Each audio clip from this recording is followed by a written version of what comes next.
Alan Kelly, who joins us each week, is with us. Alan, of course, CEO, founder, Playmaker Systems. The Playcaller app is available for you. Still just the Apple products, right? Yes. Good morning, Tim. Good morning. Good morning. So I mean, is this a play? These guys are back and forth. They're roasting each other, being a little self-deprecating. But I mean, there were a couple of jabs at one another, and I'm kind of curious if. Yeah, I'm glad you bring that up. When we talked about the White House press corps dinner a few months back, right. There are absolutely influence strategies or plays abounding there. The difference is that what they're tuning in, or what the rheostat that they're sort of adjusting up, is humor. Mm-hmm. And it is a very, very effective mask for strategy. Mm-hmm.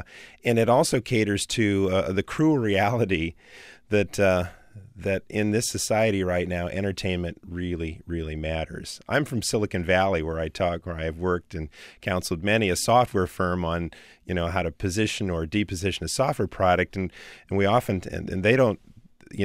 We talk about, even in the geekiest states, it's still important always to translate or retranslate into some medium where you are funny or entertaining. And I think that the campaigns right now, you probably have to give that nod to the Obama campaign. They are simply more adept at the good joke. Yeah. Well, Mitt Romney had some success last night, but like you say, he's probably not nearly as he hasn't had as much practice with it, perhaps, as the president has. Yep. The other side of this is, too, that nobody can get away with anymore. There are very few speakers who can go for 45 minutes, 20 minutes without a prop of some kind. If you're doing humor, they were only doing 10 minutes last night. But you got to get entertaining at some point. You can't just do the basic stuff. I mean, we're the PowerPoint era, all these kinds of things. So you got to be pretty good to keep people riveted for a few minutes now, because people are so used to seeing, even when you watch news on television, you've got 800 images. You have the person who's doing the news, you have the video that's running, you have the crawl underneath, you have the graphics that are on top. I mean, we are just assaulted with so many sources of information as we're trying to absorb one little nugget from this big barrage that's coming at us. It's just kind of unusual. I don't know how we get any of it. So then when you try to be a person who's standing up in front of a group of individuals who are focused on you, it's pretty tough. It's pretty tough to do that. What's interesting, you bring up the notion of props. As we sit this morning, we'll talk about debate 2, particularly versus debate 1. That the environments were a lot more different than I counted on. Mm-hmm. And in fact, I had made a bold and asinine prediction at this point that Romney would drub Obama again, because I thought that the debate format is just so much better for Romney. Mm-hmm. But the real difference there is that the accoutrements of debate number 2 were plentiful. You've got people there. You've got questioners of all different types, from young students to veterans to all sorts of people. People as participants as opposed to spectators. That's right. You've got a moderator who's a bit more cuffed than a Jim Lehrer or a Martha Raddatz.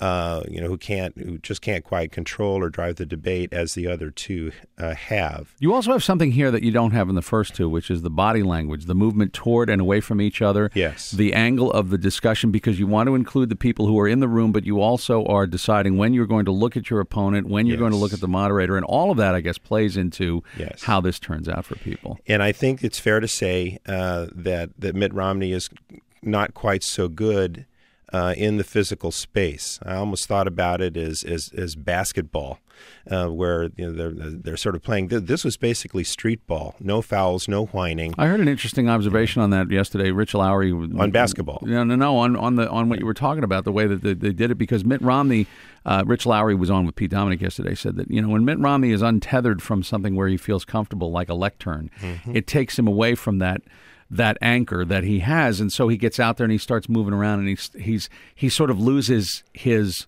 not necessarily loses his bearing, but he loses his center, and so that he starts reacting in a different way. When he's being the CEO in front of in a lectern, that's better for him. That's right. And it doesn't work as well for him when he starts getting away from that. That's right. There are rules of propriety. There's an anchor for him, and you can tell he is just simply not as fluid. And I think as a rule of thumb, as we've tracked this election, we know that Obama is generally a better at improvisation than Mitt Romney. He has that broader signature, that broader strategy signature than Mitt Romney. And so that was on to for the misfortune of Mitt Romney, that was on display. Mm-hmm.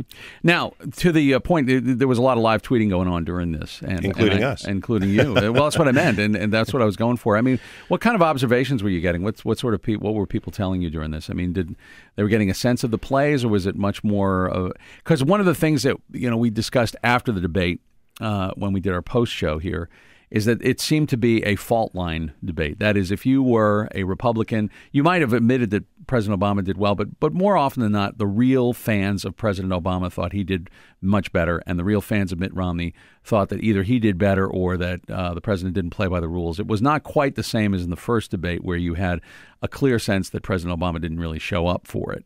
And almost anybody to a man said it wasn't a good debate. But this one on Tuesday night was more like, my guy won, and here's why. Yeah, this is a debate. I was just talking with Gene, the owner of Tasty Diner Bethesda, about this, and he says, by God, that Mitt Romney won. Do you get free donuts for mentioning that? Or? Absolutely. Okay. But I mean, that's just want to be full disclosure. But everybody, but you talk about, you look across the counter at, my place, everybody has a place to go. And this was a debate that everybody could defend. Mm-hmm. And if you look at the polls, Romney only seemed to, quote, lose, this time within a margin of error of who wins or loses and such things. Mm-hmm. I'm going to go to a couple of clips. Let's listen to a couple of these things, and you can tell us what's going on here. This is Mitt Romney at the debate this week. When do you graduate? 2014. When you come out in 2014, I presume I'm going to be president. I'm going to make sure you get a job. Okay, so that was one of the few times, by the way, that these candidates actually engaged. Yep. Although they turned the microphones off for these people in the audience, and it was striking that we did not get a lot of, where are you from? I mean, what do you do? Let me know a little bit about you before I try to answer your question. Just sort of. Well, they had tried to game the ref, and so they would be seen to be going past Candy Crowley if they did that. I think that's what a town hall is, isn't it? It's a way to say, look, if you have a question, give me some context. It's sort of like the one guy who asked the president, he said, I voted for you 4 years ago, but I don't know if I want to vote for you again. Tell me why I should. And the president could have just come back and said, well, what do you do for a living? What kind of industry are you in? And, tell me about your family. It just didn't happen much. But what was that play that Mitt Romney ran? Well, there might be two in question. One is a Trump, which is sort of Obama's signature preemptive play, and the other is a peacock. And again, we have names for 24 different influence strategies on our table here, and these were two that were in play. And I think that it's interesting. Romney, I think, is trying to learn the Trump, if you will. He's trying to. The Trump is essentially like in bridge. You throw down a card to try to reverse the nature or the direction of the game. Not the Donald Trump, of course. No, and that's the oddity of this for this campaign. And the peacock is essentially where you're trying to sort of boast and surprise and do something that's fairly in a way show-offy. And whenever Romney does that, it's never particularly pretty. He is just not good. He's not a thespian. He's not good at theatrics. He's uncomfortable with talking about himself or braggadocio. It's not something that fits him well. But what this also shows is he's not necessarily good at talking to a person or talking with. This two-way, there's not two-way symmetry, as they say, among communication theorists. There is not a real listening or empathetic quality. And that was immediately clear as he talked to this young student. How about this from the president? Governor Romney doesn't have a 5-point plan. He has a 1-point plan. And that plan is to make sure that folks at the top play by a different set of rules. Okay, so is that a call-out? Probably, yeah.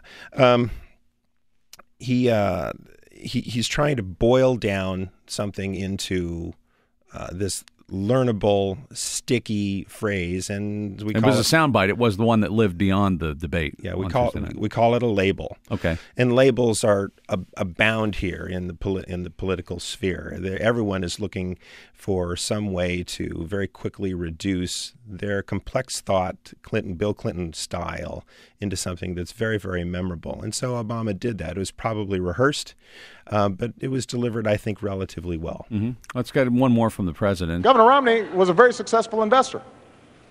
If somebody came to you, Governor, with a plan that said, here, I want to spend $7 or $8 trillion, and we're going to pay for it, but we can't tell you until maybe after the election how we're going to do it, you wouldn't have taken such a sketchy deal. And neither should you, All right. the American people. Sketchy, as in Etch-a-Sketch, getting that word in there. But to the bigger point, what kind of a play is this? Another label. Another label. He took a very long bite, but ultimately he had what he was really saying is it's sketchy. It's not that great a play. I've heard better labels, but he did take all of that and he put it down into 2 words, and you saw Joe Biden come back a little later and call it sketchy or Etch-a-Sketchy. Right. It gave him an opportunity to riff. So here was another label, and those were plentiful as well in the Let's hear debate. one more from Mitt Romney. We took a concerted effort to go out and find women who had backgrounds that could be qualified to become members of our cabinet. I went to a number of women's groups and said, can you help us find folks? And they brought us whole binders full of women. Now, that has not worked very well for Mitt Romney. That's a label that is sticking with him, and I'm not sure that's one he wanted to apply. I think it was probably on Romney's to-do list to go out and seek women's votes, in this debate. He probably had a set of things that he felt like he had to do. And so he took the initiative as a bit of a trump, if you will, to try to go out and say, look, we did this. He used a phrase which was easily extracted from his narrative, like so many things that they've done with him, even like 47%. That wasn't what he was emphasizing there. He didn't mean to emphasize binders of women, but they excised it and they flipped it then to their advantage. Obama didn't even need to counter this one. It was taken care of for him in minutes after the debate by so many other chatterers on Twitters and things like that. I think it actually got its own Twitter handle. Yes, it with did. Binders of Women. It became one of the big stories. Yes, it did. So I'm not sure that Romney could have said anything about or toward or with respect to women that wouldn't have been immediately repackaged and flipped against him. So before we go, I know we've talked about a pause before. Was that the play the president, by not saying anything specifically about that, instead of, he could have said, binders of women? But he didn't say that. He just let it sit. And I wonder, is that a pause or is that just an ignore? Ignore still in all would be a pause or maybe a play that we call a pass. They're both strategic. They both have to do with how you manage the pace and the rhythm of rhetoric. Basically, it's like B.B. King says, you got to know when not to play. Yes, it is. What happens between the notes is just important as the notes sometimes. Exactly. All right, go to Playmakersystems.com. There is a Play Caller app that you can download if you would like, and of course you're going to have some tweets up there or some things that you're going to post up there? Yeah, if you go to our website, playmakersystems.com/plays for the presidency, you'll see a blog that speaks to what we've been talking about this morning. We used an article from the Politico, and I don't get donuts from them, to talk about the 10 best lines from the debate, 5 and 5, and we take each of those 5 and we analyze the plays that occur that were underlain that were underneath each of those lines. It's an interesting study. One to go. Doing it again Monday night, right? You bet. All right. We'll look forward to it. Thanks, Alan. Thanks for coming in.